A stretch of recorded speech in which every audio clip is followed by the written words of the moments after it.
There is form, which is young people being there on the table, and then there is substance, which is young people actually having power to make decisions that matter.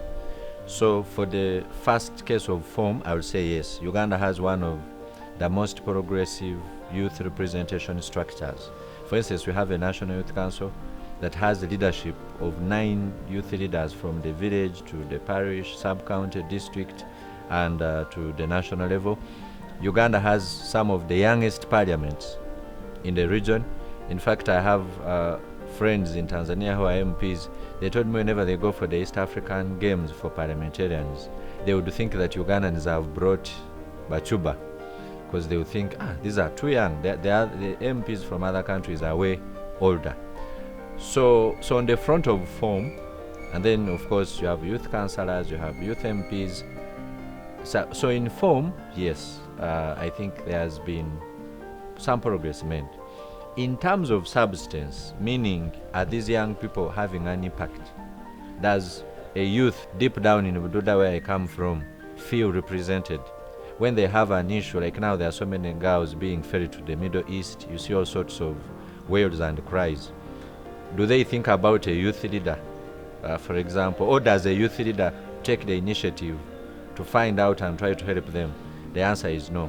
So the structures are there, the people are there, but like one donor at Makerere says, instead of participating, I think they are being participated. So it's a tool, it's a patronage tool to just feel like you're there, but you don't have money to run activities, you don't have power to decide on anything or even mobilize. So as individuals, I think we need to speak out and expose the human rights violations. Evil thrives in darkness. My grandmother used to tell me that sunshine is the best disinfectant. When you pee on your bed in our rural communities, the best decision is for you to take that mattress out of the house. If you keep it inside, it keeps breathing and smelling and all that. So the first step is to expose and speak about these things. If you can take a photograph of something, someone's being kidnapped, you can record a video, you can speak out. Some young people are artists, some can write, some are cartoonists, some, wherever you are, speak against these things. If you are a son or daughter of this general or this constable who is engaging in those things, speak out. So as an individual, I think one of the ways for us to address this is to speak out and expose it.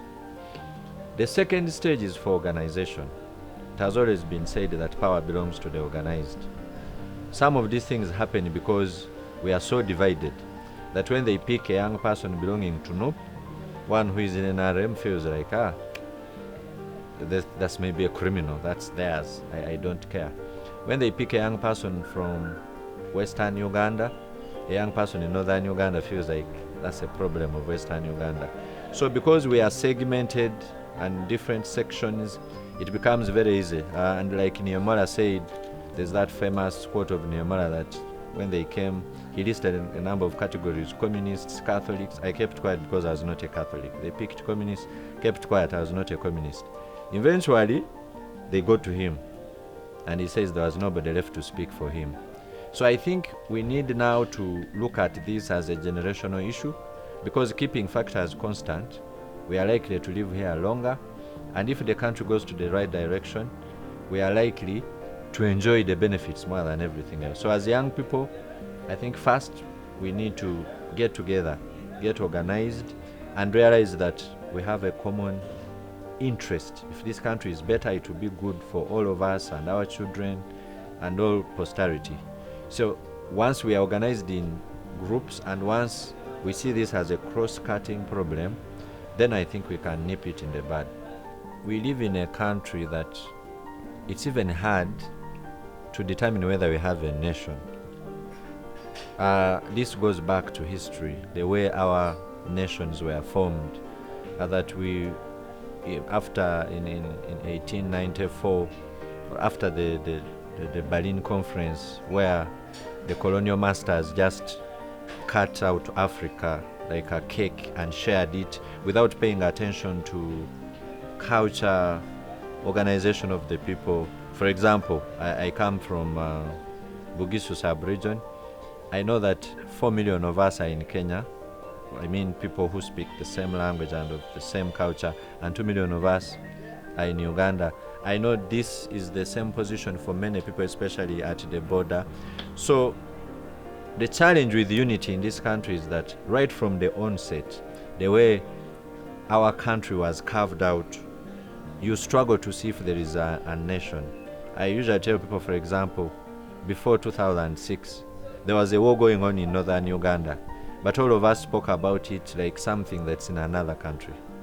I come from Bududa, where landslides have almost become an annual event. I think last year, all calamities left COVID to have a field day, but it has become like an annual event. The fact that it's even hard to tell whether we have a nation or not, this is made worse by the fact that we don't even have a common language, we don't seem to have common aspirations. Just into 2016, 2017, hundreds of people were murdered in Kasese, and we all just looked on and moved on like nothing had happened. So crafting anything around unity is difficult, but that may sound like a lamentation. Still, we must find a way to work, and in my view, I think it starts with the leadership. So those of us who are in the leadership, we have leaders of the National Youth Council, you have some of us that serve as youth leaders in these political parties, we have youth councillors and all others, and then the cultural, the youth leaders in the cultural realm, the youth leaders in the religious realm, in churches, in mosques. I think it should start with us in the leadership to work together, and then of course the young people, when they see that we are working together around a common interest, they'll be able to follow us. But I must say that it's difficult and not an easy task, but one that must be executed.